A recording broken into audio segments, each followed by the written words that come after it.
Di sela derap kaki melangkah, di tengah pijakan tapak raksasa menggilas, di antara paku-paku yang tertancap tajam di tiap jengkal tanah, dipacu laju pembangunan menderu, diapit desakan ideologi yang mengarah pada industri dan metropolis, berjarak 59 km dari pusat negara, terdapat sebuah desa yang mempertahankan wajahnya yang asli, alami, dengan segala budaya dan kearifan lokalnya.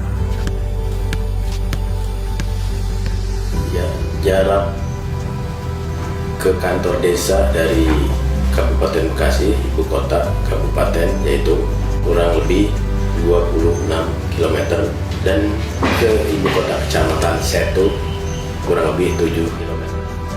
Alam yang menarik, panoramik dan eksotik menjadikan desa ini banyak dilirik oleh pendatang untuk bisa menjadi bagian dari kehidupannya.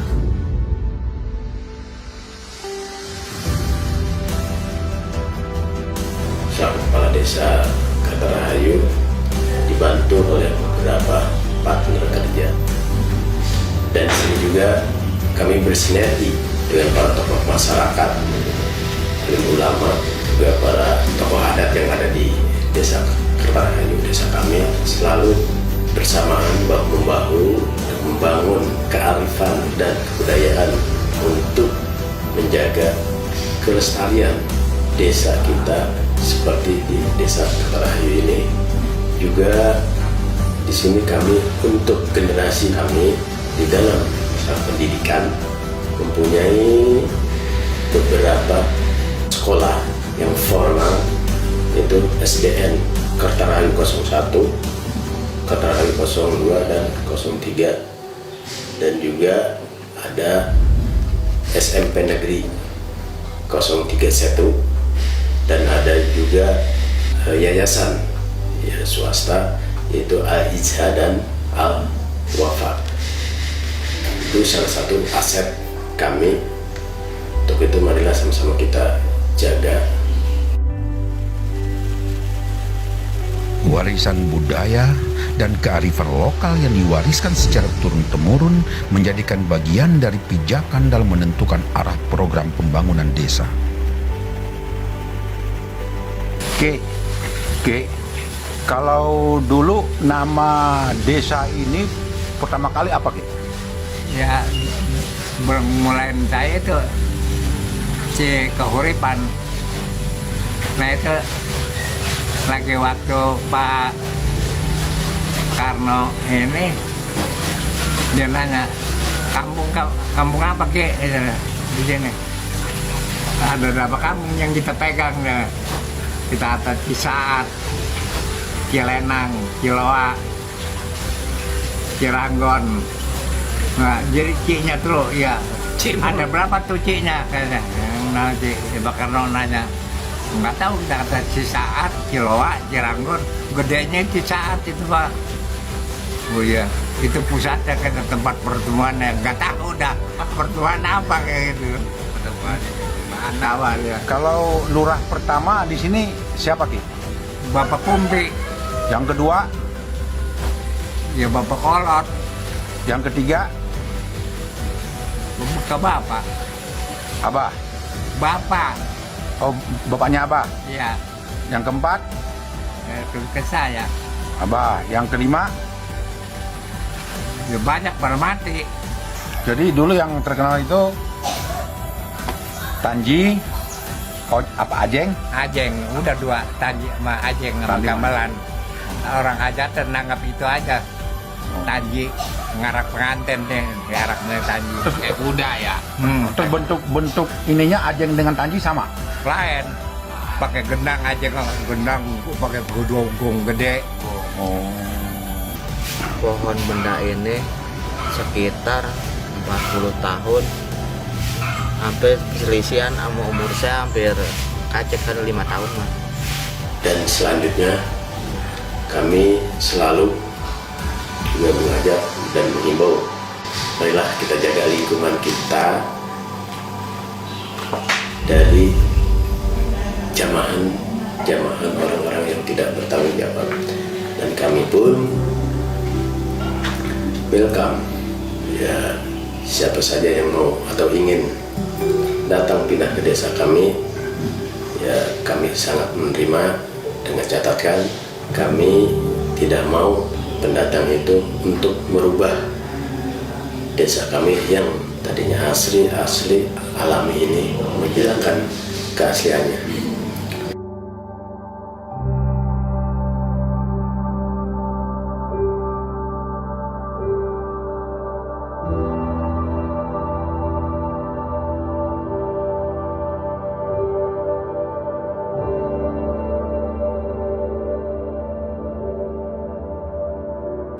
Dan alhamdulillah kalau dilihat secara pribadi juga Kampung Cisaat alhamdulillah sekarang menyenangkan.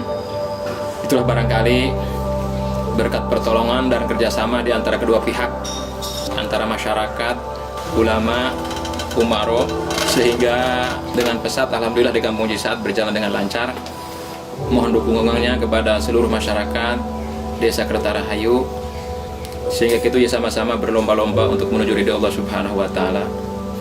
Tiada lain kita untuk membangun kampung kita, mengangkat derajat kampung kita, sehingga misi kita, tujuan kita adalah menjadi kampung ya badatun thayyibatun wa rabbun ghafur.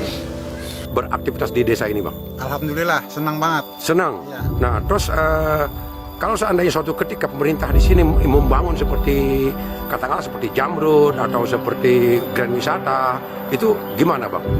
Waduh, kurang ini juga dah. Soalnya main motor habis. Oh, gitu ya. Iya. Kalau seandainya Bapak Kades di sini punya program, dia ingin membangun desa, tapi tetap dalam kondisi asli, alami, tapi tetap pembangunannya berjalan. Itu bagaimana, Bang? Saya acungin jempol, bagus. Alam tetap berjalan, pemukiman bagus. Oh, gitu, Bang ya. Jadi setuju, Bang, dengan program desa ya? Setuju untuk Bapak Rudi ya, bangunlah desa tapi tidak melepas budaya dan lingkungan yang ada gitu. Istilahnya tidak mengubah yang udah ada gitu. Tetap membangun. Seperti kayak yang istilahnya di prosedur yang pemerintah laksanakan. Pesannya ya apa? Biar lebih maju lah. Jangan sampai tertinggal sama kota-kota yang lain untuk faktor ekonominya. Saya setuju banget dengan pembangunannya. Itu kan demi kepentingan kemajuan desa juga. Cuman yang kita harapin sih masih menyisakan ruang hijau atau tidak membabat habis semuanya kampung-kampung yang ada di sini gitu. Kalau suatu ketika desa Kertarahayu ingin mengadakan katakanlah perlombaan seperti motocross segala macam, itu dari tim-tim dari luar siap nggak ikut bantu? Kita support banget. Dan kita siap nyebar luasin ke teman tim-tim yang lain gitu. Banyak komunitas-komunitas trail kan sekarang lagi marak. Kayak kita nih dibilangnya terabasan, belusukan gitu kan, nyari-nyari tempat kayak gini. Makanya kalau tempat gini habis dibikin pembangunan juga kurang setuju banget gitu. Makanya kita support banget kalau di sini dibikinin sirkuit ya semi permanen lah kalau dibilang Pak ya. Iya. Gitu.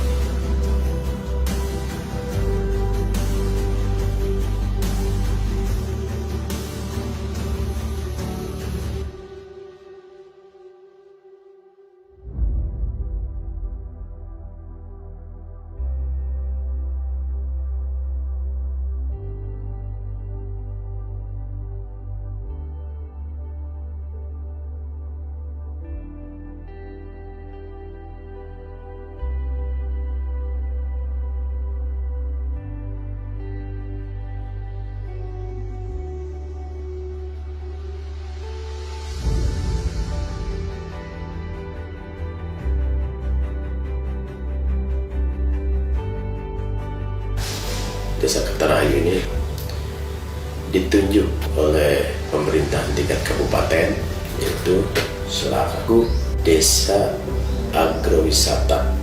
Bekasi ini kan terkenalnya itu sekarang ini kota industri dan perumahan, dan harapan kami kepada pemerintahan kabupaten melalui dinas pariwisatanya, cobalah sisihkan satu desa saja di Bekasi ini untuk ikon. Untuk itu kami mengharapkan melalui Dinas Pariwisata Pemuda Olahraga Kabupaten Bekasi yang pernah dicanangkan itu cobalah ditindaklanjuti. Segala aspek atau apapun kami siap untuk melaksanakannya. Keberhasilan Desa Kertarahayu dapat dilihat pada program PKK, di mana pergerakan kartini-kartini desa yang dimotori oleh Ibu Kades sendiri terpilih mewakili Kecamatan Setu dalam lomba desa siaga tingkat Kabupaten Bekasi. Desa Kertarahayu ini sangat unik ya. Dilihat dari profil desanya masih hijau, belum ada perumahan, juga masih asri. Di desa ini juga banyak produk-produk unggulannya, banyak potensi desa yang bisa dikembangkan. Sehingga dari potensi desa tersebut dikembangkan lagi. Jadi keuangan di Desa Kertarahayu itu berputar di Desa Kertarahayu. Jadi potensi desa seperti Emping Melinjo, kita lihat di Desa Kertarahayu sangat melimpah melinjonya. Nah itu potensi desa yang harus dikembangkan. Jadi tidak mengambil dari luar. Juga salak di Desa Kertarahayu sangat dominan dengan pohon salak, buah salak. Juga keripik pisang. Pada saat ini juga saya sedang mengajukan ke dinas, ke PKK juga untuk mengajukan proposal memohon untuk mendapatkan mesin vakum frying. Nah, mesin vakum frying ini adalah mesin pembuat keripik. Nah, kalau bisa saya mendapatkan itu, maka ibu-ibu yang ada di desa saya, yang kelompok usaha bersama yang ada di desa saya, juga ibu-ibu rumah tangga yang lain akan bisa menambah perekonomian keluarga dengan bekerja di kelompok usaha bersama tersebut. Ya, banyak produk unggulan di Desa Kertarahayu. Selain itu, sayur mayur juga di Kecamatan Setu, Desa Kertarahayu yang memiliki ketahanan pangan yang paling baik. Karena di Kampung Nawit, Desa Kertarahayu itu adalah banyak sekali lahan-lahan yang ditanami dengan sayur mayur, juga sawah-sawahnya masih luas, masih bisa ditanami padi, sehingga ketahanan pangan di Desa Kertarahayu masih bisa dikatakan aman.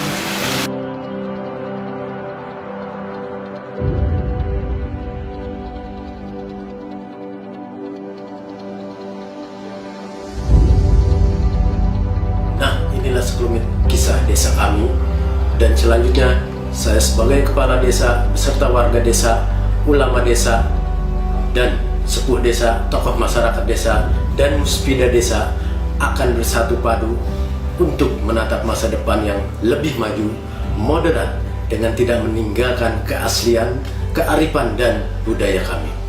Dari desa yang asli, alami, inilah kami akan menatap dunia.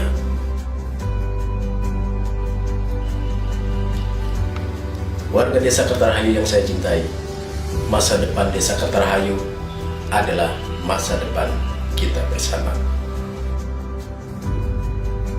Eksistensi Desa Kertarahayu tidak bisa dipandang sebelah mata. Kertarahayu tidak hanya mampu menggambarkan globalisasi fisik semata, tapi juga budaya dan lingkungan, tokoh-tokoh masyarakat, ulama, rakyat yang dengan kualitas dan kuantitas yang prima bersatu padu melaksanakan program yang dicanangkan. Tidak hanya sampai tingkat kabupaten kota, tapi juga ingin menembus batas cakrawala.